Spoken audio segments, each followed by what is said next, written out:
Elle pensait pouvoir faire expulser un homme noir de la première classe avec juste quelques mots bien choisis, jusqu'à ce qu'il glisse calmement la main dans sa poche et exhibe son insigne du FBI.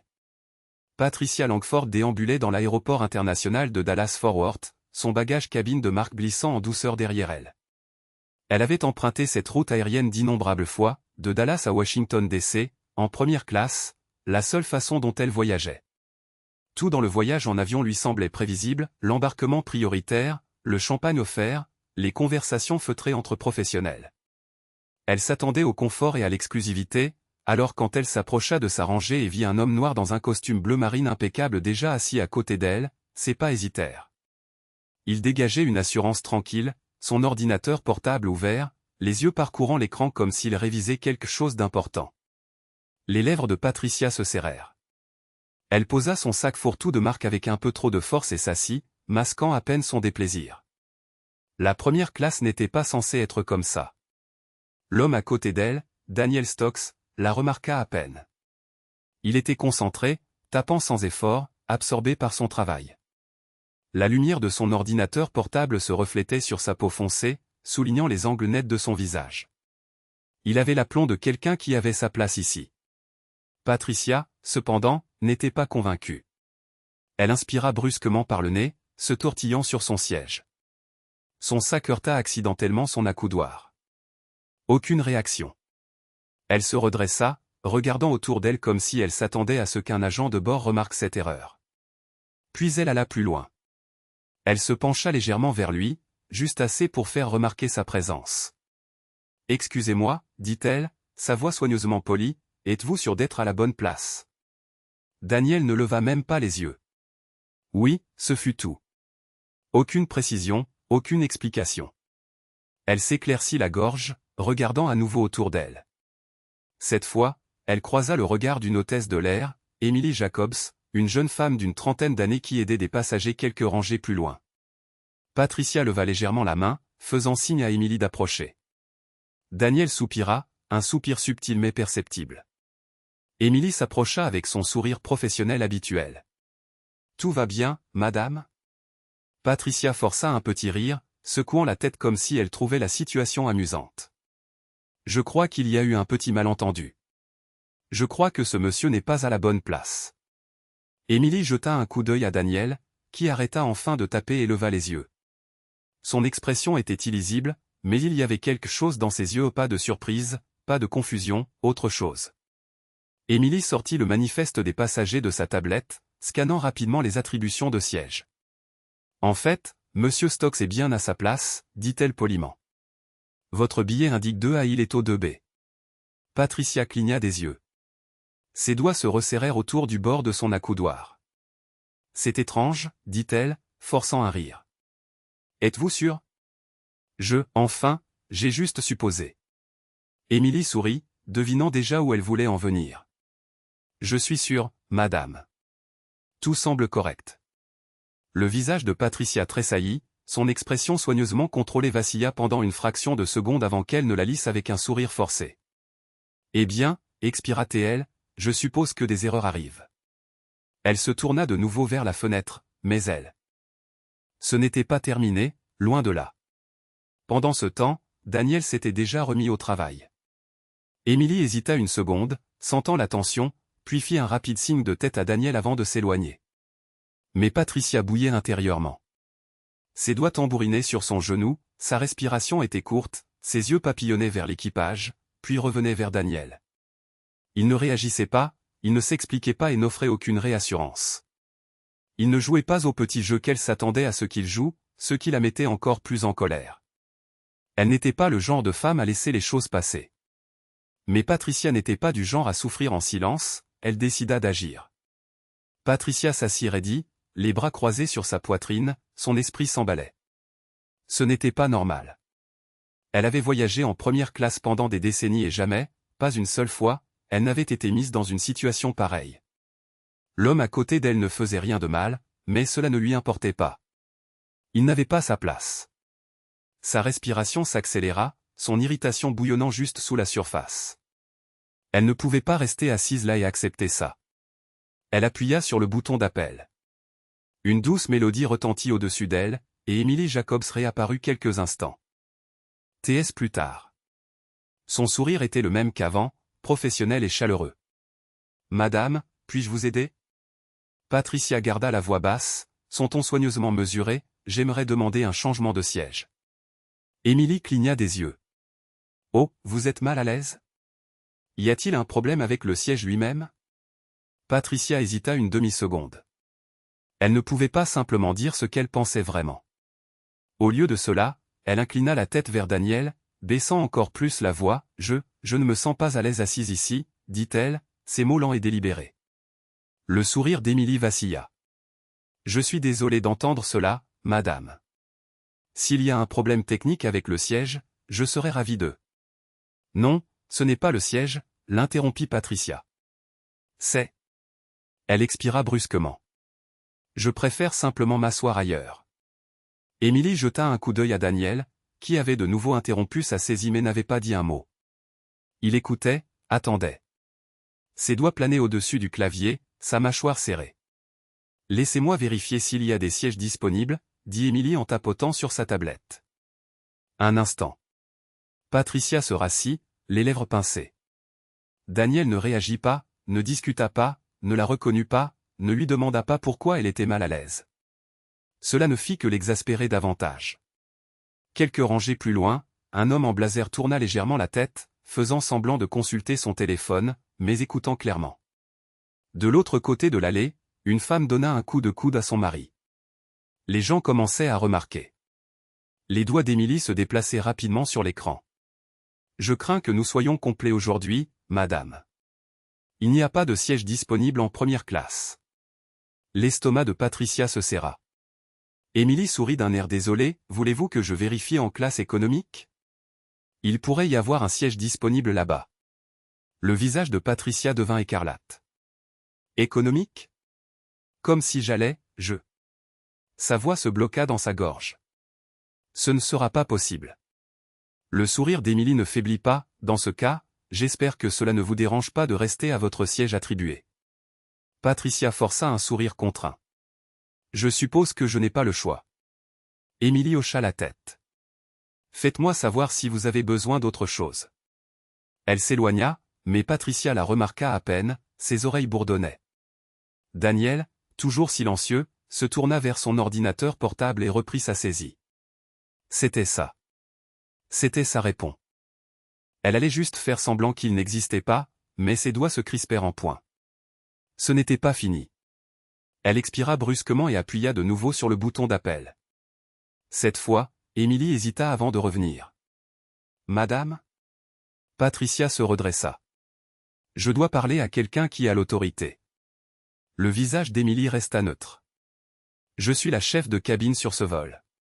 Y a-t-il quelque chose que je puisse éclaircir pour vous ?» La voix de Patricia s'aiguisa. « Je dois parler au chef d'équipage ou au pilote. » Un murmure se répandit dans la cabine, quelqu'un étouffa un petit rire. L'expression d'Emily resta professionnelle, mais sa patience s'amenuisait clairement. « Madame, le pilote se prépare au décollage et ne sera pas disponible, mais je suis ravi de vous aider. » Patricia pinça les lèvres, sa mâchoire se crispa. Daniel ne réagissait pas. Il n'était pas nerveux, ne se tortillait pas d'inconfort. C'était comme s'il avait déjà fait cette danse. Elle baissa de nouveau la voix. « Je ne me sens pas en sécurité. » Cela changea tout. Le sourire d'Emily disparut, son corps se raidit. Daniel arrêta de taper. De l'autre côté de l'allée, un homme d'âge moyen portant une oreillette Bluetooth marmonna, et c'est reparti.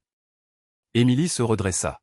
« Je suis désolé, madame, mais pourriez-vous clarifier ce que vous voulez dire ?» Patricia croisa ses mains sur ses genoux, inclinant légèrement la tête. « Je ne me sens tout simplement pas à l'aise. Elle hésita juste assez longtemps pour insinuer quelque chose sans le dire ouvertement. « Je ne veux pas être difficile, mais je pense qu'il serait préférable que quelqu'un d'autre prenne ce siège. » Daniel ferma son ordinateur portable. Cette fois, il la regarda droit dans les yeux et, pour la première fois, Patricia sentit une lueur d'incertitude. Mais Patricia ne lâchait pas l'affaire et elle parlait maintenant plus fort. Un silence se fit dans la cabine, le poids des mots de Patricia planant dans l'air. « Je ne me sens pas en sécurité. » L'expression avait du pouvoir. Elle n'était pas forte, mais elle n'avait pas besoin de l'être. Elle était soigneusement choisie, conçue pour déclencher une réaction. Émilie, toujours debout à côté d'elle, ne bougea pas immédiatement. Sa posture se raidit et ses yeux se portèrent vers Daniel, qui avait maintenant complètement fermé son ordinateur portable, les mains posées dessus. Il ne souriait pas, il ne fronçait pas les sourcils. Il se contentait de fixer Patricia, l'étudiant. Patricia ne vacilla pas, pas encore. Émilie expira lentement. « Madame, dit-elle prudemment, êtes-vous en train de dire que vous vous sentez menacée ?» Patricia inclina légèrement la tête, haussant les épaules du plus petit des gestes. « Je ne dis pas ça, je ne me sens juste pas à l'aise, c'est tout. » De l'autre côté de l'allée, l'homme d'affaires avec le Bluetooth ricana et marmonna, incroyable. Une jeune femme, 3 rangées derrière, leva légèrement son téléphone, faisant semblant d'envoyer un message mais enregistrant clairement. Quelques autres passagers chuchotèrent entre eux, tournant la tête en direction de Patricia. Patricia le remarqua, elle sentait le changement, la situation se retournait contre elle, mais elle n'allait pas reculer. « C'est une simple demande, continua-t-elle, feignant la politesse. Je demande juste à être accommodée. Si je suis mal à l'aise, je devrais avoir le droit de changer de siège, n'est-ce pas ?» La mâchoire d'Émilie se crispa.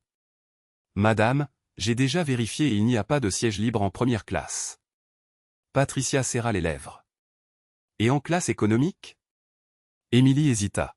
« Il y a 2 sièges libres en classe économique. » Patricia se redressa. « Parfait. Il peut prendre l'un d'eux. » Une faible ondulation de murmures se répandit dans la cabine. Daniel en. Il inspira profondément, ses doigts tambourinèrent une fois sur la surface de son ordinateur portable avant de s'immobiliser. Il ne discutait pas, ne répondait pas, mais il ne bougeait pas non plus. Émilie cligna des yeux comme si elle rejouait les mots de Patricia dans son esprit pour s'assurer qu'elle avait bien entendu. « Madame », sa voix était plus basse maintenant, plus ferme, juste pour clarifier, « vous voulez que je déplace ce passager en classe économique parce que vous ne voulez pas vous asseoir à côté de lui ?» Patricia hocha la tête une fois, s'asseyant plus droite. « Oui. » Émilie inspira par le nez. « Cela n'arrivera pas », les yeux de Patricia se levèrent brusquement. « Excusez-moi. » Émilie croisa les mains devant elle, sa voix inébranlable. « Monsieur Stokes a un billet de première classe, tout comme vous. Il est à sa place attitrée. Je ne peux pas et je ne lui demanderai pas de bouger. » Le visage de Patricia devint écarlate. Elle perdait le contrôle de la situation. Les passagers regardaient ouvertement maintenant, certains chuchotaient, d'autres secouaient la tête. La jeune femme avec le téléphone filmait toujours. Patricia sentit son estomac se nouer. « C'est ridicule », siffla-t-elle. « Je demande simplement la même courtoisie qui serait accordée à n'importe qui d'autre qui se sentirait mal à l'aise. » Émilie ne bougea pas, « Vous me demandez de retirer un passager payant de son siège attitré en première classe et de le déplacer en classe économique sans raison valable. Ce n'est pas un arrangement, c'est de la discrimination. » Un silence pesant s'ensuivit. Quelqu'un laissa échapper un léger sifflement. Daniel n'avait pas bougé, n'avait pas dit un mot. Il se contentait de regarder Patricia, attendant. Le pouls de Patricia battait à ses tempes. Ce n'était pas censé se passer comme ça. Émilie redressa ses épaules. « Madame, nous sommes sur le point de rouler. Si vous ne pouvez pas rester assise et suivre les instructions de l'équipage, je devrais vous demander de débarquer. » L'estomac de Patricia se serra. « Quoi ?» Le ton d'Émilie resta professionnel mais ferme. « Vous avez 2 options, rester tranquillement à votre siège ou débarquer. » Mais Monsieur Stokes ne bougera pas, quelques passagers applaudirent doucement. Patricia sentit l'humiliation monter dans sa poitrine. Ce n'était pas comme ça que les choses devaient se passer. Elle n'était pas censée être celle qui se faisait réprimander. Elle ouvrit la bouche, prête à argumenter, mais avant qu'elle ne puisse le faire, Daniel glissa la main dans sa poche. Il en sortit un étui en cuir, l'ouvrit et le brandit. Et d'un coup, tout changea. Un insigne doré du FBI brillait sous les lumières de la cabine. L'atmosphère dans l'avion changea. Le corps entier de Patricia se raidit. Des passagers eurent le souffle coupé, quelques-uns ricanèrent même. La jeune femme qui filmait fit un zoom immédiatement. La voix de Daniel était calme, même impénétrable. « Madame, dit-il d'une voix suave, inclinant la tête, souhaitez-vous déposer une plainte officielle? Je peux prendre votre déposition dès maintenant. Patricia retint son souffle. Elle ne pouvait pas parler. Daniel ne bougea pas, ne sia pas. Il attendait simplement, et pour la première fois, Patricia se sentit vraiment piégée. Mais Patricia n'était pas seulement embarrassée, elle était sur le point de faire face à de réelles conséquences. Le silence dans la cabine était lourd, s'étirant inconfortablement entre Patricia et Daniel. Son insigne du FBI étincelait sous les lumières du plafonnier. L'emblème doré était reconnaissable entre tous. C'était le genre de choses qu'on ne pouvait pas ignorer, le genre de révélation qui bouleverse toute la pièce. Les passagers qui chuchotaient il y a un instant regardaient maintenant ouvertement, certains souriaient d'un air narquois, d'autres avaient les yeux écarquillés. La bouche de Patricia s'assécha, son cerveau cherchait désespérément une explication, une excuse, une issue. Cela ne devait pas arriver. L'homme qu'elle avait tenté de faire expulser de l'avion, celui qu'elle avait désigné comme une menace, était un agent fédéral des forces de l'ordre. Sa gorge se serra. L'expression de Daniel n'avait pas changé.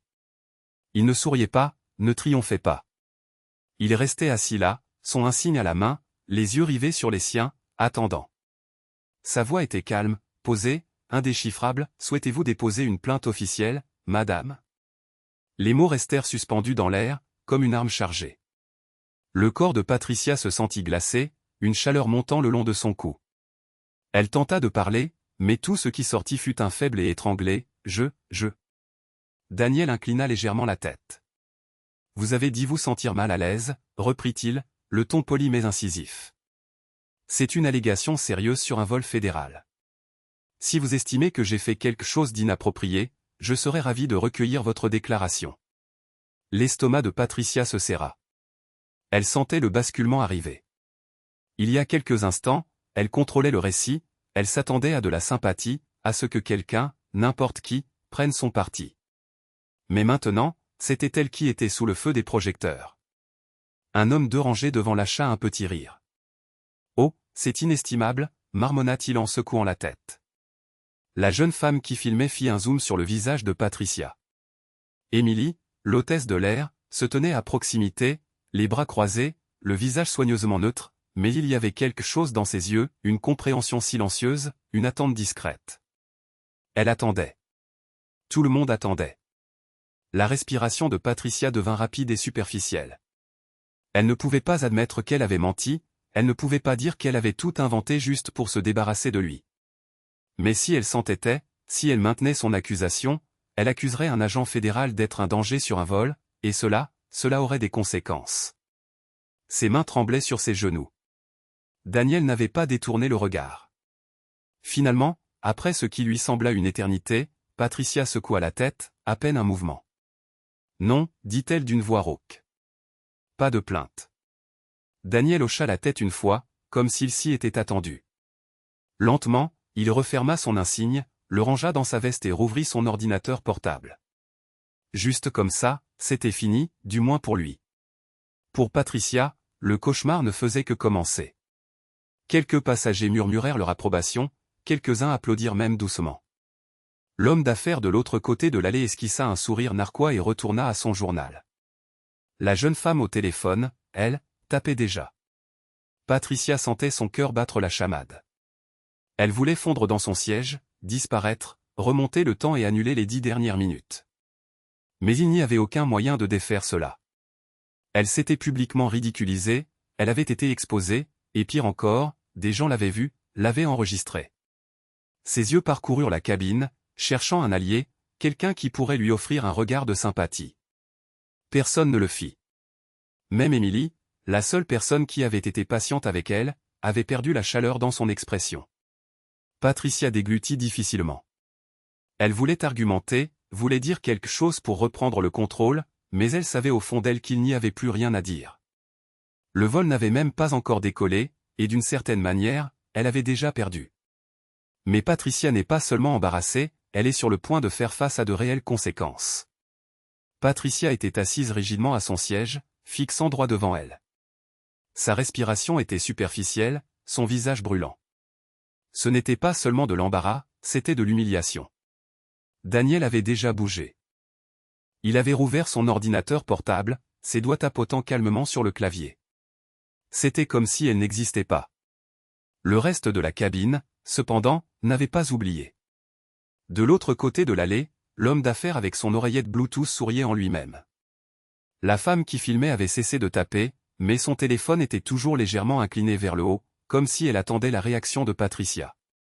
Même les agents de bord, ceux qui étaient censés rester neutres, avaient maintenant une attitude différente.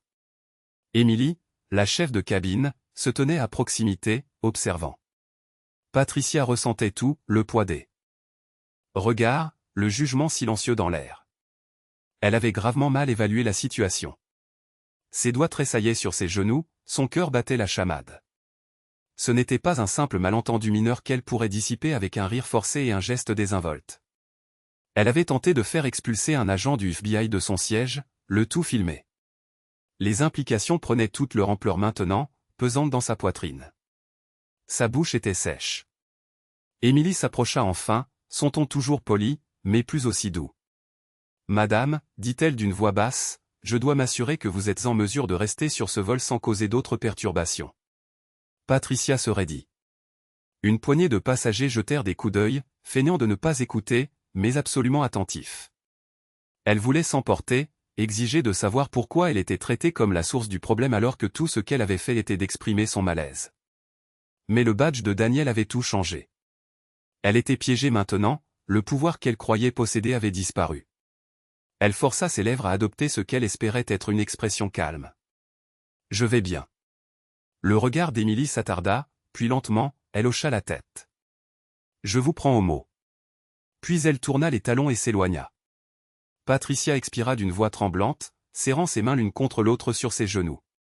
C'était terminé, du moins c'est ce qu'elle pensait. Un tintement aigu rompit le silence. Elle leva les yeux juste au moment où la jeune femme au téléphone souriait d'un air narquois à son écran et tapotait 2 fois. L'estomac de Patricia se serra. Elle connaissait ce regard, elle l'avait vu sur les visages de ses propres petits-enfants lorsqu'ils partageaient quelque chose en ligne, quelque chose destiné à se propager rapidement. Ses doigts se resserrèrent autour de la coudoir. Elle se tourna légèrement, le cœur battant, et jeta un coup d'œil à l'écran de la femme. La vidéo était déjà mise en ligne. Patricia sentit l'air lui manquer, comme si on lui avait coupé le souffle. La légende était simple, femme raciste tente de faire expulser un homme noir de la première classe, puis apprend qu'il est du FBI. Les mains de Patricia devinrent froides. Le vol n'avait même pas encore décollé et d'une certaine manière, elle avait déjà perdu. Et si c'était déjà en ligne, cela signifiait qu'il n'y avait aucun moyen d'arrêter ce qui allait suivre. Elle tourna de nouveau la tête vers l'avant, essayant de calmer sa respiration, essayant de se convaincre que ce ne serait peut-être pas si grave, que peut-être personne ne s'en soucierait, que peut-être cela ne se propagerait pas, que peut-être. Son téléphone vibra dans son sac à main. Une fois, 2 fois, une 3e fois. La poitrine de Patricia se serra. Elle ne voulait pas regarder, elle ne voulait pas savoir, mais ses mains se mirent en mouvement d'elles-mêmes, fouillant dans son sac, ses doigts s'enroulant autour de l'appareil. Elle le sortit et son estomac se noua. Des SMS d'amis, de membres de sa famille, de personnes qu'elle n'avait pas entendues depuis des mois. Chacun était une variation de la même question, « Patricia, c'est toi ? Je viens de voir une vidéo, dis-moi que ce n'est pas vrai. Oh mon Dieu, qu'as-tu fait ? » Les battements de son cœur rugissaient dans ses oreilles. D'un glissement de doigts, elle ouvrit son navigateur, les mains tremblantes, et appuya sur Twitter. En moins d'une seconde, son nom était déjà en tendance.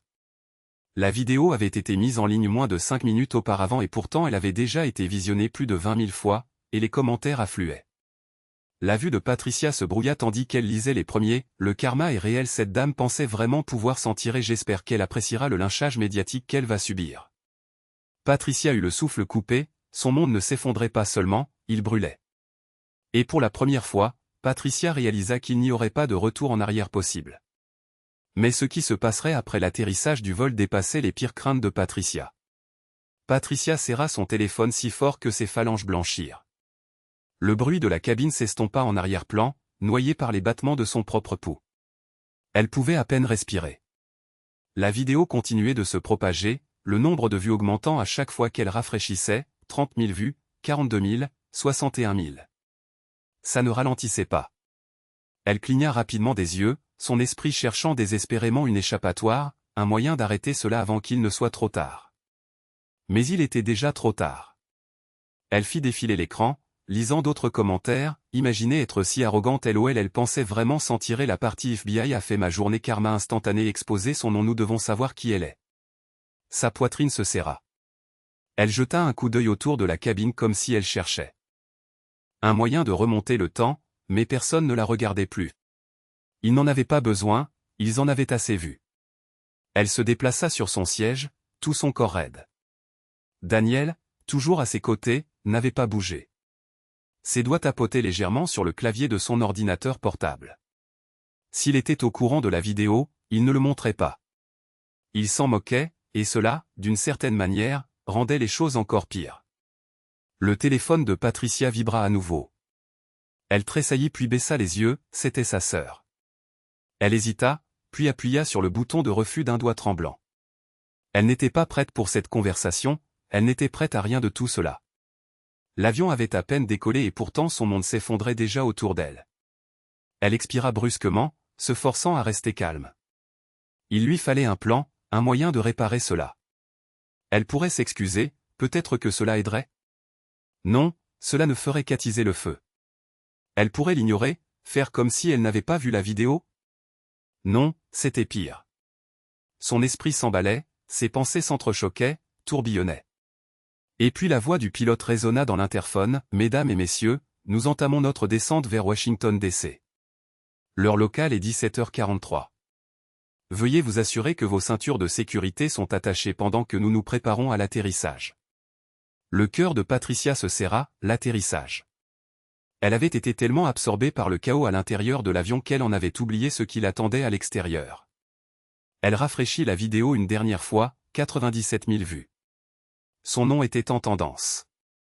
Ses mains tremblaient alors qu'elle rangeait son téléphone dans son sac, essayant de se convaincre qu'elle pouvait encore prendre le dessus, que peut-être, juste peut-être, ce ne serait pas aussi grave qu'elle le pensait.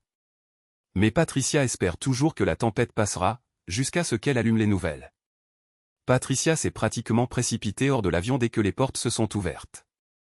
Elle a ignoré les regards de côté, les rires étouffés, le non-dit. La sentence planait, elle avait juste besoin de s'échapper. Mais alors qu'elle se dépêchait d'entrer à l'aéroport national de Reagan, son cœur rata un battement en voyant ce qui l'attendait près des tapis à bagages, un groupe de journalistes. Pas encore une foule immense, mais suffisamment. Une femme en blazer bleu marine tenait un microphone près de ses lèvres, lisant son téléphone pendant qu'un caméraman la filmait. La vidéo, désormais virale, montre une femme non identifiée tentant de faire expulser un agent du FBI de la première classe, invoquant un inconfort. Le clip avait déjà atteint plus d'1 million de vues en quelques heures seulement. Patricia cessa de respirer. 1 million. C'était impossible. Elle tourna la tête rapidement, priant pour qu'il ne l'ait pas vue, mais l'un des journalistes croisa son regard. Le visage de la femme s'illumina. « Attendez, attendez, c'est elle. » Patricia pivota sur ses talons, la panique lui serrant la poitrine. Elle ne pouvait pas être vue comme ça. Elle se déplaça rapidement, ses talons claquant sèchement sur le carrelage. Elle devait atteindre la sortie maintenant. Mais son téléphone vibra violemment dans son sac à main, SMS, appel manqué, alerte. Elle ne pouvait pas y échapper. Elle bouscula un groupe de voyageurs, le souffle court, les mains moites. Elle atteignit à peine le trottoir avant que son nom ne soit crié derrière elle. « Mademoiselle Langford, avez-vous une réaction à la vidéo ?» Elle grimaça. Elle n'avait même pas encore réalisé que son nom avait été divulgué. Un taxi ralentit près du trottoir et elle se jeta presque sur la banquette arrière. « Partez » lança-t-elle sèchement au chauffeur, « maintenant. » Il haussa un sourcil mais s'éloigna du trottoir sans un mot. Patricia pressa ses mains sur ses tempes, les yeux fermés. 1 million de vues. Son estomac se noua. Elle avait bâti toute sa vie sur une gestion minutieuse de sa réputation, une bonne image, un nom respecté, et en un seul après-midi, tout était perdu. Son téléphone vibra de nouveau. Cette fois, c'était un numéro qu'elle ne reconnaissait pas. Elle le fixa, le cœur battant à tout rompre, puis, juste avant qu'il ne passe sur la messagerie vocale, elle glissa le doigt pour répondre. « Allô ?» Un bref silence, puis une voix sèche. « Mademoiselle Langford, ici James Rollins, président de la Fondation Marston. Je suppose que vous êtes au courant de la situation. La bouche de Patricia devint sèche. Elle siégeait au conseil d'administration de la Fondation Marston depuis des années, une organisation caritative fière de son image progressiste, de son inclusivité et de son leadership éthique, et elle savait déjà de quoi il s'agissait. Elle déglutit. James, Nous allons avoir besoin que vous démissionniez, l'interrompit-il immédiatement. Patricia regarda droit devant elle. Ce n'était pas une demande, c'était un ordre. Son pouls battait dans ses oreilles. Mais cela est sorti de son contexte. Le conseil d'administration n'est pas de cet avis, sa voix était plate, définitive. Nous publierons une déclaration publique d'ici demain matin. Nous attendons votre démission d'ici là. Un bip sec. Il avait raccroché. Patricia abaissa lentement son téléphone. Sa carrière était terminée. Sa réputation, anéantie. Et le pire, c'est que personne ne se souciait de son explication. Ils avaient vu la vidéo, et la vidéo était suffisante. Elle laissa échapper un souffle tremblant. Ce n'était pas quelque chose qu'elle pouvait contrôler. C'était quelque chose qu'elle s'était infligé, et maintenant elle devait vivre avec. Pendant ce temps, Daniel Stokes ne lui avait même pas accordé une autre pensée. À présent, il était probablement en réunion, complètement indifférent, sa vie intacte, car pour lui, cela n'avait été qu'un mardi comme les autres. Si cette histoire vous a fait réfléchir, n'oubliez pas de vous abonner pour d'autres scénarios de vie réelle captivants.